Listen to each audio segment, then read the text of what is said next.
Welcome to another edition of Cheers to Careers. I'm Steve Breithaupt, the Career Outreach Coordinator at the School of Journalism and Mass Communications at KU.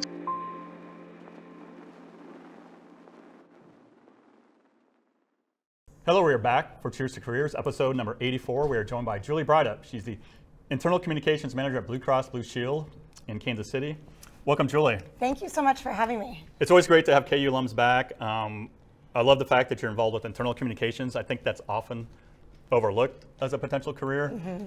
So what do you do with internal communications? I know you have a lot of platforms where you can tell that story. Sure, yeah. So yes, right now I'm in corporate communications at Blue KC, and so we have a team of employees that work on corporate communications, and I focus on internal communications, and it was kind of a new challenge, a new career path for me, and I'm really enjoying it. It's a lot of work with our executives, so our executive committee, we work with them to develop talking points, set agendas for quarterly meetings for all of our employees.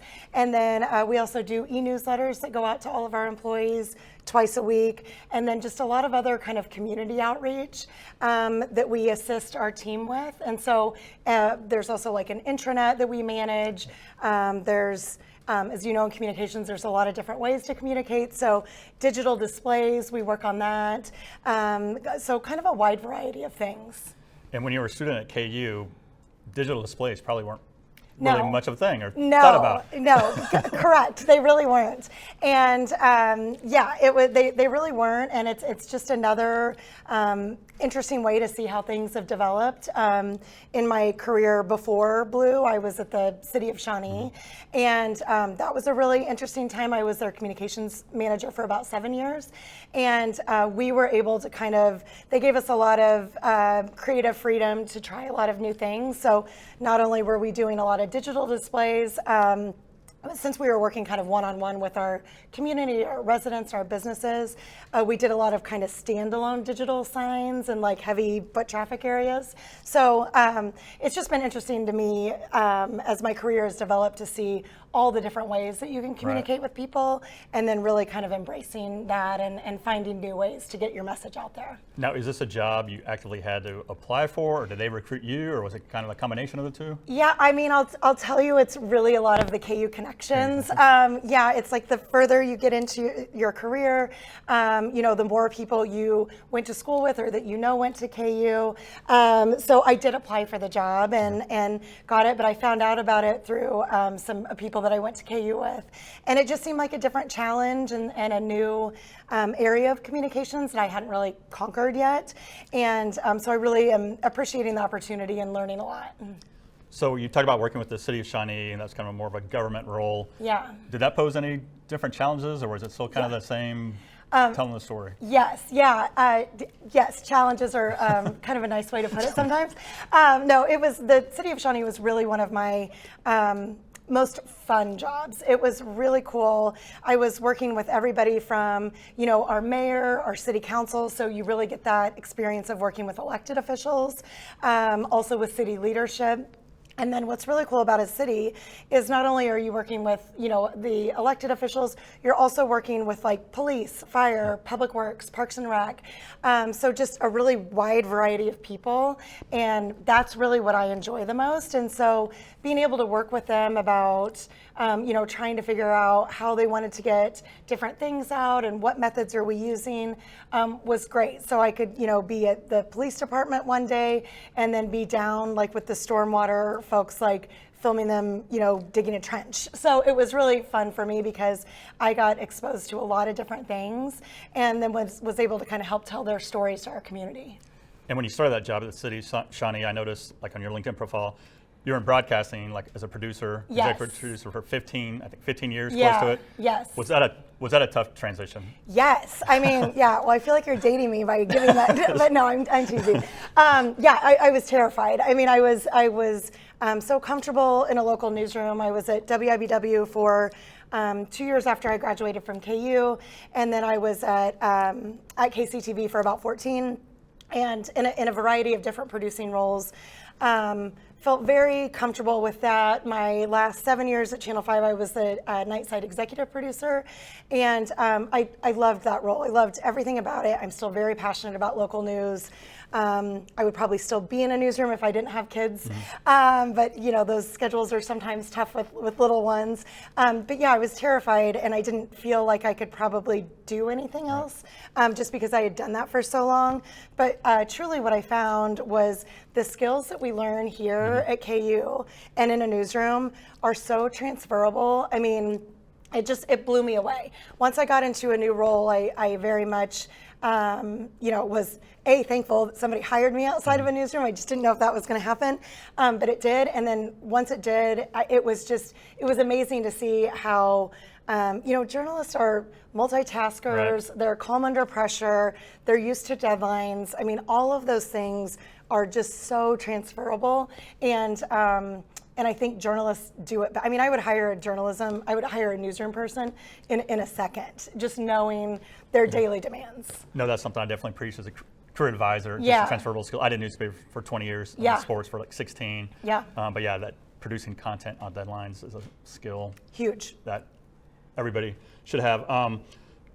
So that leap from WWW, that first job, coming out of the KU, did you go in that with confidence, or No, did my you gosh, learn no. on the job? Because when I talk to students, it's that first job they always feel a little uneasy about, but once they get yes. started, they feel a little bit better. I know I keep saying terrified. Yeah, I'm essentially terrified when I start any new job. But when I started at WWW, again, I did have an internship at Channel 41 in Kansas City when I was still in college, and that was really helpful. At the time, I also was working, and so I could only do like weekend mornings there. And but that actually ended up being great because it was kind of a skeleton crew in the newsroom, so they just let me do everything. So I would write along with photographers, they'd let me do interviews, let me do stand-ups, let me make a tape, I don't even know what it's called now. Probably not that. But like, Real. Yeah, yes. So I could do that to add into my all of my experience at KUJH and KJHK at the time. And so it was so helpful. That internship was amazing, and it was paid, which Nice. at the time was unheard of. I think it's now normal that the internships are paid, but it definitely Right. wasn't then. So I really felt like I hit the jackpot. So that was great. So then when I got the job at WIBW, I was doing the 6 and 10 o'clock newscast. And Melissa Bruner, who is still there Right. and is now the news director there, is I truly can't say enough. I just talked to her yesterday. I still talk to her all the time. That first kind of, smaller market television is where you learn everything. I mean, like, you are going to have big wins, big fails, and that's all okay. And that's the place to do it, and that's the place to learn. So there were people there. Mark Ewing was the sports director Right. at the time.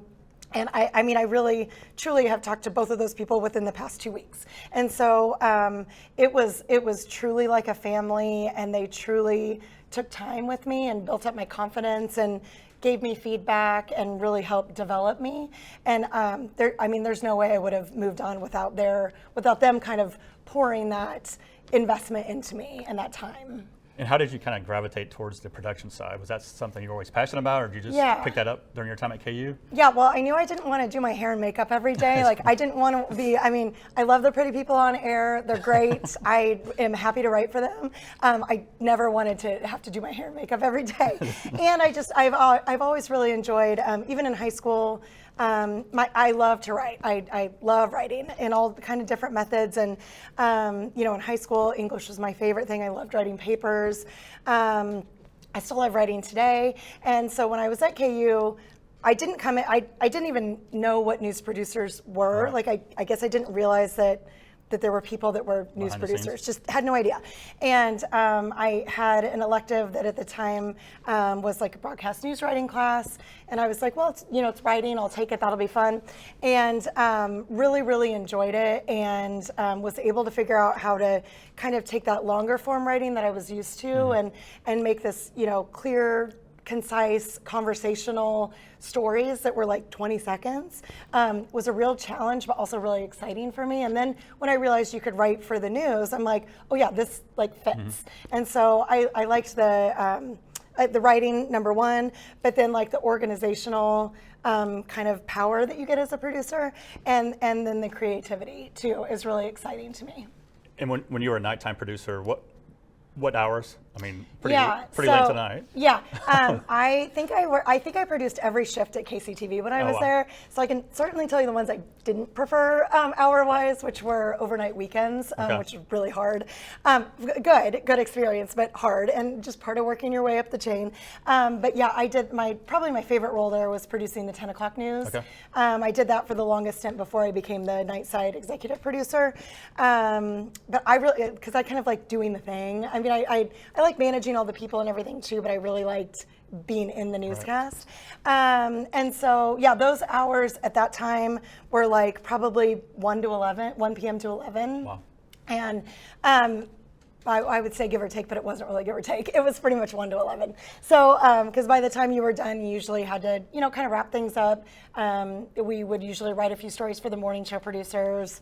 They're tired, they're coming in at 10 p.m., so kind of help them out. But those were kind of the hours. And I know election was 2 weeks ago. Yes. I bet you were a big part of that. Yes. It seemed like there was always a rush. Yes. That evening. I mean, do you miss that or? Totally miss it. Absolutely miss it. I mean, it's kind of fun to, sit at home and watch it, I guess, but then I just start, I miss the rush of it. I miss, I kind of ran elections at Channel 5 for a couple of years, and it was potentially the most stressful thing I've ever done, right. because there's just so much, you need to make sure everything's right, obviously. But yeah, I really miss knowing, even just a couple seconds before everybody else knows who won, by how much, thinking about what the potential impact of that is, coordinating with the crews who are out there. And I miss the adrenaline of that for sure. So kind of going back from that change to like TV to communications, how did you know the time was right? I mean, work-life balance sounds like that was a big part of it. Yep. I mean, do you feel like you've got a pretty good work-life balance in place? I know that's hard to do in the traditional newsroom. Yeah, I do. I think probably from, like I said, I'm just still super passionate about local news and the people there and the work that they're doing. It's so important. And, but yeah, I have 2 kids, 2 girls. I was pregnant and had both kids while I was still working in the newsroom, which was great. But then I just started to quickly realize I was going to be missing quite a bit once they got to school age, and I so really kind of had to make the decision. It was the first time I really had to make a decision for somebody else other than me regarding my career. But and I was very nervous about that. But then when I went to City of Shawnee, that really provided a lot of balance, a lot more balance than I had ever had, and was very helpful because, in the early years, my husband Grady was at home, when they were babies at night by himself. And now I'm like, that sounds terrible. That's, it's like you have to get them to bed and all the things. And we didn't know what we were doing as new parents. But we worked through it. And so that definitely did provide a more work-life balance. And so I think, as I take the steps, that's just another thing that I have to take into consideration, and probably something I did not take into consideration before. Yeah. No, well said. There's a steam whistle. Oh, I love it. I'm so glad we got it. I know in some email communication you talked about one of your mentors here, Dick Nelson. You were a teacher's assistant for him? Yes, I was. What did you gain from that experience? I actually just sent him a Facebook message and I said, I'm coming on this. I'm sure I'm going to drop your name. But yeah, Dick was so helpful to me. He really, realized that I had a passion for writing and for producing, and then really, invested a lot of time in me. And actually my little J School KUJH group, we're all still in touch. There's a pretty small group of us. I mean, we used to have weekly dinners at our apartments, and Dick would come to the dinners with us. And I mean, he did so much for us, and we, still appreciate him to this day. He's kind of gotten us all where we were, or where we are now. But yeah, he really helped open my eyes to what a career path in producing looks like, and where I can go with it. And, truthfully, producing is still one of those things. It's hard to hire a good producer. It was really hard to hire a good producer when I was at Channel 5, and I think I still talk to my friends who are still in the newsroom now, and they said the same thing, because a lot of people want to be on air. And there's absolutely nothing wrong with that. But if you at all have any inkling towards producing and like doing it, I mean, you can really kind of name your market once you get some experience. And so I think that was real, not that I've gone that far. I've basically been in Kansas the whole time. But to me, that was really cool and allowed me to do so many things in local news. I mean, like field producing and all of that. Boy, Kansas City is the place to be now, especially with Chiefs, Royals, everybody kind of playing extremely well. It opens up a lot of those opportunities. And so I was, very, very happy at Channel 5 for my time there. And but definitely Dick was the one who pointed me in that direction and kind of opened my eyes to what a career in producing could do. Before we move on to Fast 5, any quick advice you'd provide students who want to consider either producing or internal communications? Yeah, I would just say, really don't hesitate to reach out to KU Connections, to KU alum, even if you don't know them. I mean, if anybody ever reaches out to me on LinkedIn and wants to grab coffee or something, always happy to talk about any aspect of a career and kind of how that went. I think really don't be afraid to ask questions. I think a lot of people want to come in and kind of act like they know what we're doing, and I still don't know what I'm doing at my current job in a lot of things, and so I'm often the one kind of saying, hey, I don't really understand that, can you explain it a little bit more? And just having like kind of the the wherewithal to do that and not getting not trying to act more confident than you are about things. I think building those relationships with people will really make you kind of gain trust with them. And then you guys can work together to, either produce or newscast or kind of whatever you're working on together to get a really good outcome. No, great advice. That's something we try to share, those transferable skills here at KU. Yeah. Okay, so time for Fast 5. Okay, excellent. Are they the same, like that they're always for Fast 5 or a different Fast 5? Different Fast 5. Oh boy, okay, I'm ready. So what was Julie's dream job? Like grade school Julie, what was your dream job? Yeah, I think I originally wanted to be a teacher. Okay.